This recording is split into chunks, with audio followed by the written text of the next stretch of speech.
Salam saudaraku yang diberkati Tuhan. Kita belajar dari pelajaran Sekolah Sahabat, khususnya pelajaran 9. Dan kita akan merangkumkan pelajaran Sekolah Sahabat yang kita telah pelajari selama 1 pekan ini. Pelajaran Sekolah Sahabat kita berjudul Hidup untuk Memuji. Kita harus mengetahui apakah langkah-langkah yang kita perbuat agar kita dapat hidup untuk memuji. Langkah-langkah yang kita perbuat agar kita dapat hidup untuk memuji yaitu sebagai berikut. Yang pertama, kita harus memahami kerangka pujian, sebagaimana kita baca dalam kitab Filipi 4 ayat 4-7. Kerangka pujian dapat dibagi menjadi 2 bagian. Bagian yang pertama, tetap bersukacita walaupun tidak ada alasan bersukacita. Bagian yang kedua, belajar bersukacita pada saat kita tidak menyukainya. Itu sebabnya Rasul Paulus memanggil kita untuk memuji Allah, meskipun hal itu tampak tidak wajar bagi kita, karena pujian adalah tindakan iman. Setelah kita memahami kerangka pujian, kita akan masuk dalam langkah kedua, yaitu memuji Allah dan percaya padanya walaupun iman kita tampaknya membuat kita terpojok. Sebagaimana kita baca dalam Yosua 5 ayat 15-6 ayat 20. Pengalaman Israel selama 40 tahun di padang gurun dan berakhir di tembok tebal adalah suatu kesaksian yang boleh kita pelajari. 6 hari perjalanan mengelilingi tembok membutuhkan iman yang kuat. Dan hari ke-7 mereka bersorak dengan keras dan tembok itu rubuh. Kata bersorak sama dengan puji-pujian kepada Tuhan, seperti yang dikatakan dalam Mazmur 66 ayat 1 dan 2. Mungkin saat kita menonton video ini, kita sedang berada di sudut cawan lebur yang tidak ada jalan keluar. Mari bersorak untuk Tuhan, naikkan pujian kepada Tuhan. Langkah yang ketiga adalah jadikan pujian menjadi pola hidup yang spesifik. Mazmur 145. Dalam langkah ini ada 3 yang dapat membantu kita agar kita dapat memuji Tuhan.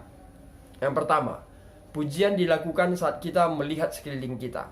Yang kedua, pujian dilakukan saat kita mengingat apa yang telah kita lihat. Dan yang ketiga, pujian diperhatikan saat kita membicarakannya. Dengan melakukan 3 langkah ini, akan membantu kita dengan terbiasa memuji Tuhan, baik dalam keadaan situasi buruk sekalipun.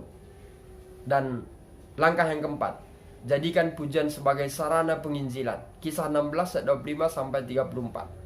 Dalam cawan lebur yang paling menakutkan di penjara paling tengah, dengan kaki yang terbelunggu dan pasungan, Paulus dan Silas menyanyikan pujian kepada Allah. Tindakan Paulus dan Silas menjadi suatu penginjilan hidup bagi tahanan yang lainnya. Dan bukan itu saja, kepala penjara dan keluarganya bertobat dan dibaptis.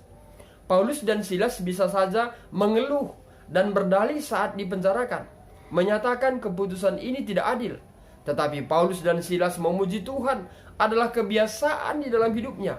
Baik dalam keadaan paling buruk sekalipun, mereka tetap mengangkat pujian kepada Tuhan. Saudaraku, bagaimana dengan kita yang hidup di zaman ini?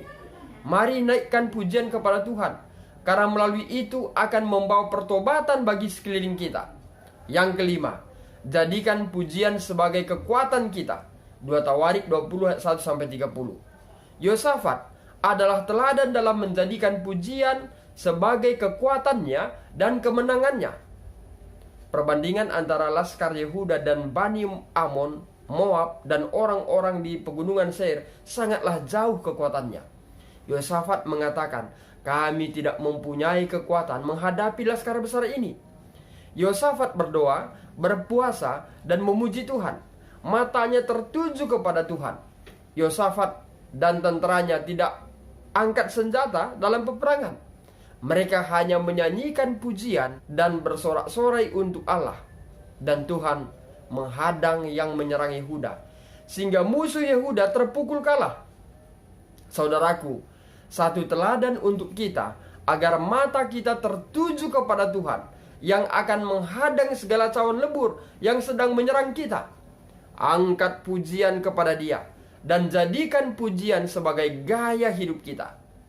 Saudara yang diberkati Tuhan, demikian rangkuman Sekolah Sahabat kita.